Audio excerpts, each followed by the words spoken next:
Ladies and gentlemen, we are back on the road yet again here in Pennsylvania, right outside the Philadelphia area. Philadelphia, one of the finest spots for pro wrestling in the world today. And I just wanted to say something.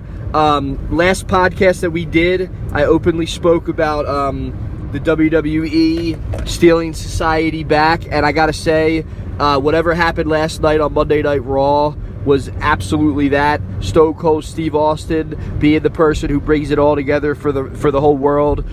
Shawn Michaels was there, Ric Flair was there, Hulk Hogan was there, Ted DiBiase was there. Everybody was there. It was a very exciting night. It kept me on the edge of my seat, and I'm very happy, and I just want to say congratulations to Vince McMahon, Paul Heyman, and Eric Bischoff, because before anything even popped off with AEW, you guys have already taken care of it. So I'm excited to see AEW. I'm not trying to disrespect anybody, but Vince McMahon, you have proven yourself to be a warrior yet again. Now, I also want to speak about some of these new guys. Some of this new stuff that's going on with the storylines, I can see now how it's starting to develop, and I want to say I'm excited for these guys, because if anybody can bring this all together, it's Paul Heyman, especially in this time period. Paul Heyman is the guy who's going to be able to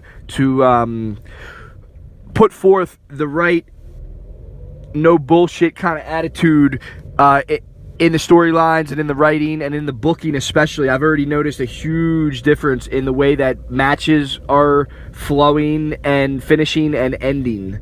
It's been a beautiful thing to see, and I'm gonna watch SmackDown tonight, and I might even do another one of these Back on the Road podcasts, because I'm having a great time talking about pro wrestling, and I know people are enjoying listening to it. So let's keep a good thing going. You know what I'm saying? I'm gonna have a couple special guests on over these next couple weeks. Mike Dottam will be in the building. Will be in the car, I should say, and Mike Dalton, the Marvelous One, will also be riding with Rick Smooth. Now, with all this stuff being said about pro wrestling, I gotta say, let's bring the sports back. You know, this whole thing that happened in the NFL a little while ago, if you ask me, was a big disgrace, because Colin Kaepernick didn't do anything wrong. I mean, he's allowed to do whatever he wants to do, and that's why this is a free country. So that's all I'll say about that. With that being said, I gotta say I've been very impressed with the Major League Baseball that's going on in the world today. I'm very impressed with the pro basketball stuff that's going on. And overall, I gotta say, when the Eagles won that Super Bowl, that was a big win for everybody in this area. Whether it's Philadelphia, whether it's New Jersey, whether it's Delaware, anybody who's rooting for the Philadelphia Eagles, I gotta say, that's a beautiful thing. So let the divine unification of all people come together. That's what I say when it comes to Philly sports. So, with all that being said, I think it's important to keep bringing the sports vibe back for pro wrestling, because pro wrestling has always been a very athletic, sporting-like event. There's all kinds of people. There's bodybuilders. There's former pro football players. There's all different kinds of athletes from all different kinds of background. So I just want to continue to bring out all the elements and all the things that are going on in the world of professional wrestling, could be going on in the world of professional wrestling, and all of the beautiful stuff that's going on in the independent circuit, which I want to continue to talk about. I want to give a special shout out to Tommy Dreamer on this show, because Tommy Dreamer right now is still doing the Philly thing, still doing it the way ECW left off, and he absolutely has become, without a doubt, a Philadelphia pro wrestling legend, and that has happened in my lifetime as I've seen it develop. I remember when Tommy was, just starting to get his name out there in ECW, and having Terry Funk take him under his wing the way he did. I want to give a special shout out to Terry Funk. Terry Funk, one of the best pro wrestlers in the history of pro wrestling, who's reinvented himself more than 2 different times in a very, very great career that he's had. I've been to Amarillo, Texas. It's a super cool town. If you're ever riding around the country and you get to the Texas area, you have to go to Amarillo. I stress that so much because once you go to Amarillo, you understand who Terry Funk is. Terry Funk is a hard, gritty Texas brawler who is willing to do whatever it takes to get that victory. And to me, being in Amarillo, Texas, it brings it out of you. Something about that town. I don't know what it is. Please fill me in if you know in the comments section. But it's one of the most beautiful towns in this country, I gotta say.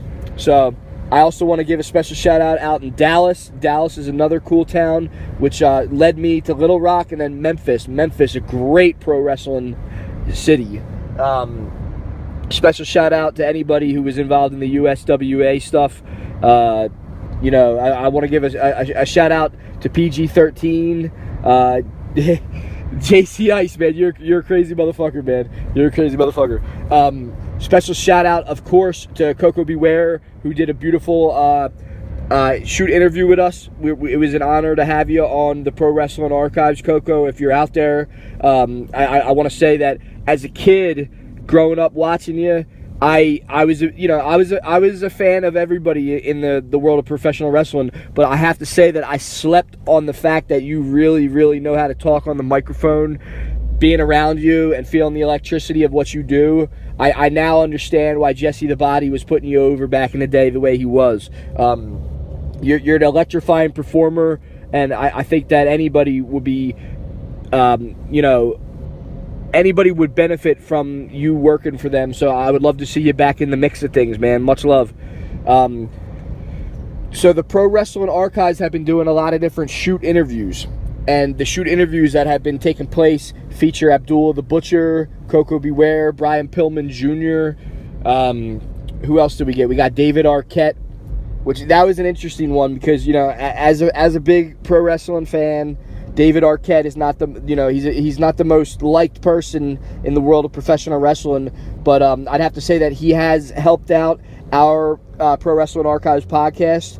The thing that didn't work with him and Vince Russo was that crossover thing that Vince Russo was doing, trying to pull in the people who like Hollywood or whatever. But it did work on the Pro Wrestling Archives channel when we tried it out. So Vinny Roo, I gotta say, man, your idea might not have worked 20 years ago, but it definitely worked recently on the Pro Wrestling Archives podcast. And look, let's call a spade a spade. I was a fan of Vince Russo back in the day when he first was trying to do his WCW thing. It didn't really work out the way it could have, but I did like the fact that he showed a certain side of the business that had never been shown before on TV, which is the writers. However, with that being said, I got Jim Cornette's back all the way. Jim Cornette is the man, and he's one of the most knowledgeable people in the world when it comes to professional wrestling. So, Jim Cornette, you have my blessings. I'm not going to tear down Vinny Russo, but I would like to just for you, because I think you're a cool dude, Jim. So, I don't know. Hope all is well out in the world, Jim Cornette. We're going to take a little break here, and we will be back in a few.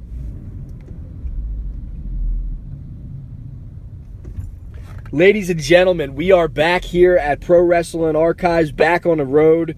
I want to talk about a couple other things. I want to talk about the ECW lineage when it comes to professional wrestling.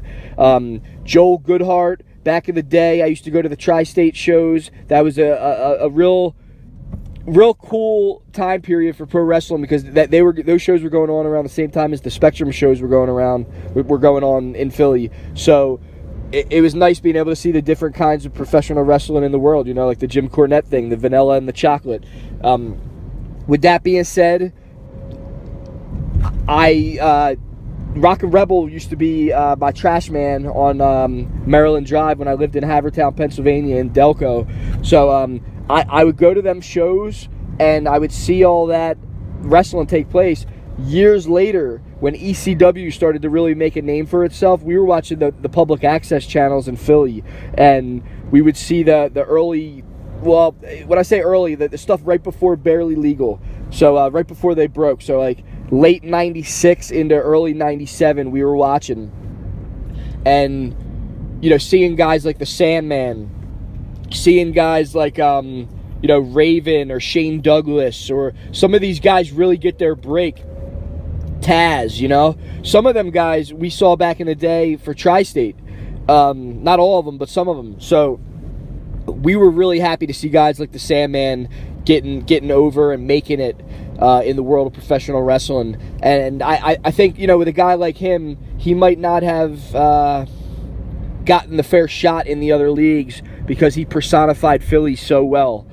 And, I'll give the Sandman his credit. I mean, the guy's no doubt about it is a genius and has, showed over the years that the guy knows professional wrestling. I mean, being from Philadelphia, if you really like professional wrestling, you end up knowing a lot about professional wrestling. And I think that the Sandman has worked with some of the best and has done the Japanese stuff and has really just personified what Philadelphia professional wrestling is. So with him and people like Paul E. and Tommy Dreamer and the Dudley Boys, ECW has not only a lineage, it also has its spot in professional wrestling forever. So guys like that really did it. I mean, I remember seeing Bubba Ray Dudley come out at the ECW arena and call out every single person in the crowd. And, he was pretty convincing about what he was doing. He was not playing around. He was looking for a fight. And he was using profanity. He was getting in people's faces, knocking over people's beers and shit like that. So the arena back in the day was a real wild place, and it was a real wild time period going on at that time. But ECW was the wildest, no doubt about it. I remember seeing barbed wire matches there. I believe Terry Funk and Sabu and people like that were doing stuff. A lot of my memories about ECW I have stored away, but a lot of I'm not the kind of wrestling person that will go to a show and be like, oh yeah, I was at that show. I'm only like that with event names. I'm not like that with matches. I'm not like, oh man, I saw this match at this place at this time. That's just the way my brain works. So I end up, seeing it as a whole when it's presented on TV the way that it is. And when I am at live shows, I'm more seeing the whole picture of the show than I'm seeing just one match. Sometimes one match will steal the whole card, and then that's the thing you remember. But a lot of those old ECW shows, it's all basically one show to me. As great as it was and as revolutionary as it was, I can't really tell you like what matches I think were the best matches that I've seen. So actually, ladies and gentlemen, I'm getting home right about now, so we're going to get going on this episode of Back on the Road. This is Rick Smooth, a.k.a. Rick Reinhardt, a.k.a. Ricky the Dangling Steamboat, saying good night.